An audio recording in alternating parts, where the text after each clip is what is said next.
그러니까 13년 전에 남편이 죽은 과부가 아이를 낳는 장사가 동처럼 죽더라도 이렇게는 못 살겠다.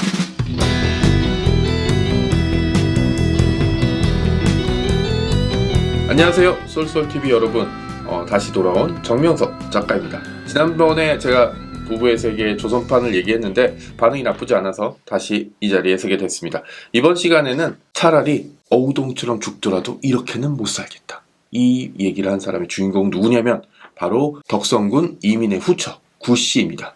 덕성군 이민이 누구냐면 태종 이방원의 손자입니다. 그러니까 종친이었죠. 근데 안타깝게도 아들을 얻지 못해서 다른 사람, 조선시대 때 양자를 얻으려면 고아원이나 이런 데가 아니라 그냥 그 문중에서 후사를 드리는데, 당연히 그러니까 후사를 어디서 얻었냐면은 옥산군 이제의 둘째 아들인 영환군 이순을 양자로 드리게 됩니다. 그래서 이제 후사를 이었는데 어느 날 옥산군 이제가 성종을 찾아와서 충격적인 얘기를 합니다. 자기 아들의 양모인 덕성군 이민의 후처 구씨가 아이를 낳았다는 거죠. 문제는 이 얘기를 한 게 1486년이었고 구씨의 남편인 이민이 죽은 건 1473년이었습니다. 그러니까 13년 전에 남편이 죽은 과부가 아이를 낳은 거죠. 조선시대 때는 굉장히 난리가 날 일이었고요. 더군다나 아까 얘기했듯이 종친의 집안이었습니다. 그렇기 때문에 얘기를 들은 성종은 큰 충격을 받아서 당장 조사를 하라고 했고요.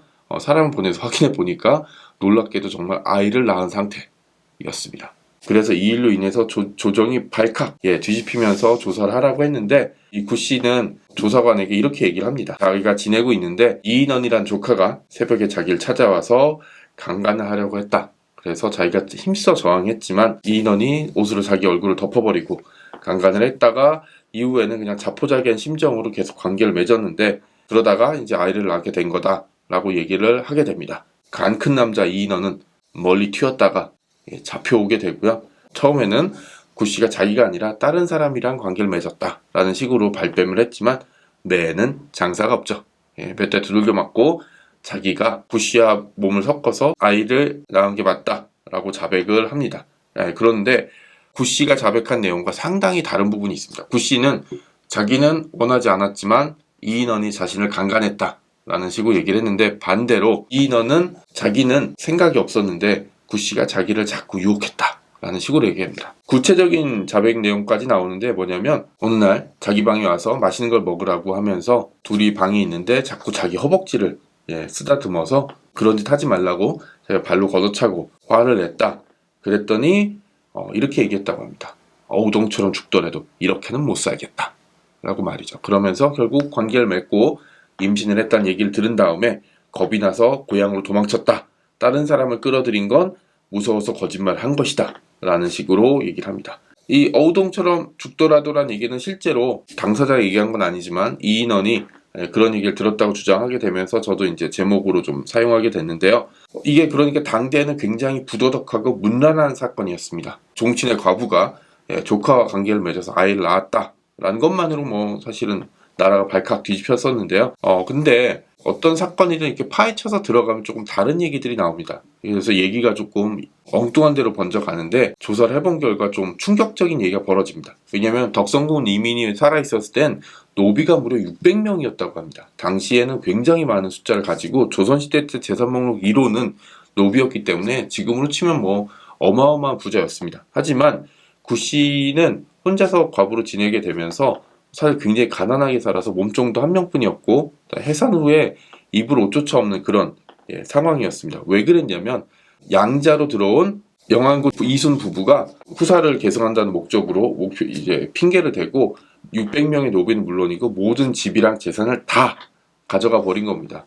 그런 건 상관이 없는데, 문제는 사실 후사를 드린 목적은 제사를 모시라고 하는 거였는데 정작 제사는 나 몰라라 해버리는 바람에 구씨가 없는 살림에 제사를 지내느라고 고생했다는 후일담이 들려집니다. 그러면서 고발을 했던 이유도 밝혀졌는데, 뭐냐면 아이의 재산을 독차지하기 위해서 이렇게 이인원과 관계를 맺은 사건을 미리 알고도 고발하지 않고 기다렸다가 아이를 낳자마자 바로 성종을 찾아와서 얘기를 해버리게 됩니다.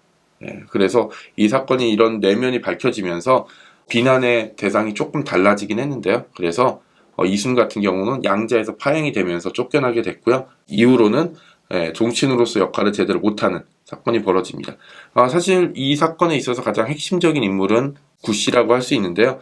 어떻게 보면 어려운 상황에서 자기 남편의 제사를 지내고 기일을 잊지 않고 지냈던 헌신적인 여성이었습니다. 당시로는. 근데 이제 이인원과 관계를 맺어서 아이를 낳았다는 이유로 이제 굉장히 큰 비난의 대상이 됐고요. 더 안타까운 거는 조사 과정이 당연히 출산 직후에 이루어졌기 때문에 극도의 스트레스를 받았다고 해요. 그래서 이 스트레스를 이겨내지 못하고 사망을 했고요. 아이 역시 오래 지나지 못하고 사망을 했다고 합니다. 그러니까 이제 어우동이라는 자극적인 사람의 이름이 들어왔던 그런 사건이 아니라 어떻게 보면 재산을 둘러싼 종친 내부의 추악한 사건이 이 이야기의 본질이고 내막이다라고 말씀드릴 수 있을 것 같습니다. 이 이야기의 교훈은 아주 간단합니다. 사람은 굉장히 자극적인 걸 찾아합니다. 특히 이제 유튜브가 전 대세인 요즘 시대에는 썸네일을 어떻게 자극적으로 이제 만드느냐에 따라서 조회수가 왔다 갔다 하기 때문에 사람들이 점점 자극적인 걸 찾게 되는데요. 그러면서 저도 반성을 했습니다. 내가 조선왕조실록에서 이렇게 자극적인 걸 찾아내려고 했던 게 아닌가? 하지만 모든 사건은 당사자의 피눈물이 들어있고요. 이 사건도 그냥 어우동처럼 죽더라도 이렇게 못 살겠다라는 이런 얘기나 아니면은 뭐 먹을 걸 주면서 조카를 유혹했다라는 그런 단순한 얘기뿐만 아니라 그 안에 더 종친 내부를 둘러싼 어두운 얘기가 있었다라고 말씀드리고 싶습니다. 그럼 다음 시간에 만나요, 여러분. 안녕.